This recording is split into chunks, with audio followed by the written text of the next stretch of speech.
በፊርዓውን ዘመን ወንድ ልጅ የሚገደልበት፣ ሴት ልጅ ነፃ የምትወጣበት ዓመት ነበር።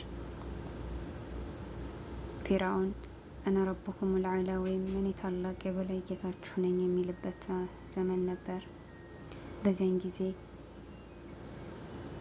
የልጁ ጸጉር አበጣሪ የነበረችው አንስት የሆነውን ታሪክ አስታውሳችኋለሁ።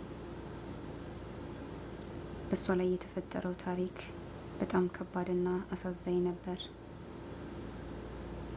ግን እስከ መጨረሻው ካያችሁት የእሷን ጥንካሬና ብርታት ታዩበታላችሁ። ምን ያክል በጌታዋ ላይ ጽናትን፣ በጌታዋ ላይ መተማመንንና ሕይወቷን፣ ልጆቿንና ቤተሰቦቿን ለፈጣሪዋ ስትል ነፍሷን ጭምር የሰዋች እንስት ጀግና እንስት ነች።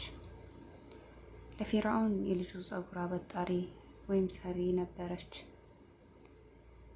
በዛን ዘመን ስለተፈጠረባት ታሪክ ሁለተኛውን ክፍል ባለፈ ሰርቼላችሁ ነበር። ዛሬ ደግሞ ቀጣዩን ክፍል ይዤላችሁ መጥቻለሁ። ቀጣዩም ሶስተኛው ክፍል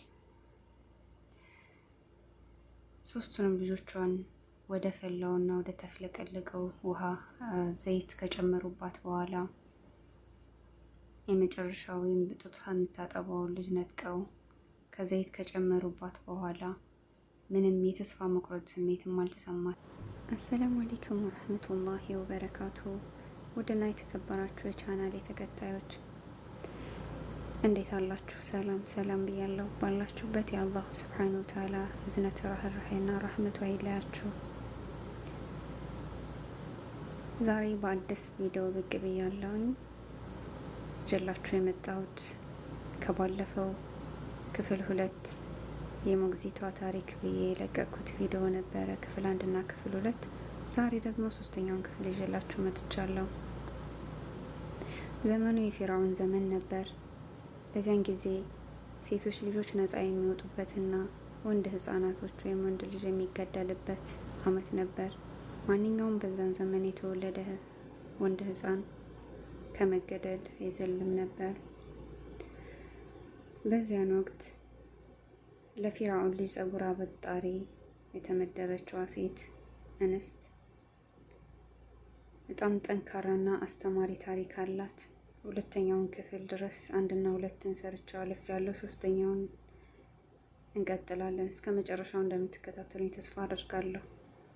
እስከ መጨረሻው ካያችሁት ምን አይነት ጠንካራና በጌታዋ ላይ ጽናት ያላት ሴት እንደሆነች ታዩበታላችሁ። ነፍሷንም ልጆቿንም ህይወቷንም ለፈጣሪዋ የሰዋች ጀግና ሴት። ክፍል 3 ክፍል 2 መጨረሻው አካባቢ ላይ የመጨረሻውን ልጇን ከጡቷ ነጥቀው በተፍለቀለቀውና በፈላው ዘይት ውስጥ እንደጨመሩባት አይተን ነበር። ወስደው እሱንም በጭካኔ ከፈላው ዘይት ውስጥ ከተቱት። ወዲያውኑም ድምፁ ጠፋ። ምናልባትም በአፉ የያዘውን የእናቱን ጡት ወተት እንኳ በሚገባ አላጣጣመም ይሆናል። የልጅነት ጠረኑን ትቶላት እንባውንና ለሀጩን ደረቷ ላይ አፍስሶላት ተሰናበታት። የ5ቱ ልጆች አጥንት በርሜሉ ውስጥ በዘይቱ ላይ ይንሳፈፍ ጀመር። የተቀቀለ ስጋ ሽታ አካባቢውን አፍኗል። እናት አሁንም በአይነ ህሊናዋ ልጆቿን ቃኘች። ፈጽሞ ክፉ እንድነካቸው አትፈልግም ነበር። ዛሬ ግን የአላህ ስብሓነሁ ወተዓላ ፈቃዱ ሆነ። እንደ ድንች በአይኗ ፊት የተቀቀሉትን የልጆቿን ጉዳይ በአላህ ስብሓነሁ ወተዓላ ላይ ተሳሰበች። መልካም ትዕግስትንም አደረገች። አሁን የቀረችው እሷ ብቻ ናት። ባል የለ፣ ልጅ የለ፣ ወገን የለ። እየጎተቱ ፈላው ዘይት ውስጥ ወሰዷት። የገዛ ልጆቿን አጥንት በርሜል ውስጥ ተመለከተች። አሁን ተጨማሪ ድፍረት አገኘች። ልጆቹን በተሻለና በአማረ ሁኔታ ውስጥ ሆነው ነገር በመጨረሻው ዓለም እንደምትገናኛቸው አሰበች። ወደ ፊርዓውን ዞር አለችና ጉዳይ ነበረኝ አለችው። ሀሳቧን የለወጠች መስሎት ደስ አለውና ምን ነበር አላት። ፍጹም መረጋጋትና ሙሉ በሙሉ ልብ በራስ መተማመን ስሜት ይነበብባታል። ወደ ሞት የምትጓዝ ሰው አትመስልም ነበር። እንዲህ አለችው፣ አደራህን አደራህን የኔንና የልጆችን አጥንት አሰባስብና በአንድ ጉድጓድ ውስጥ ቅበረን አለችው። በእልህ ወደ ፈላው ዘይት ውስጥ ወስደው ከተቷት። ስጋዋንና አጥንቷን በሚፍለቀለቀው ዘይት ተለያዩ። እናትና ልጆቿ ዳግም ነፍስ በተለየው አጥንታቸው ተገናኙ። ይህች አላህ ባሪያ በዚህ መልኩ አለፈች። በድል ላይ ጽናት፣ በድኗ ላይ ያጸናት ምን ማለት እንደሆነ ወይም በድል ላይ መጽናት ምን ማለት እንደሆነ ለመላው ዓለም አስተማረች። ለጌታዋ ያላትን ፍቅር የትኛቸውም ቃላት ከሚገልጹት በላይ በድርጊቷ ገለጸች። ለካ እንዲህም ይጸናል። ግን ምን ይሆን እንዲህ ያጸናት? በአላህ ቀጣዩን 4ኛውን ክፍል ይዤላችሁ እመጣለሁ።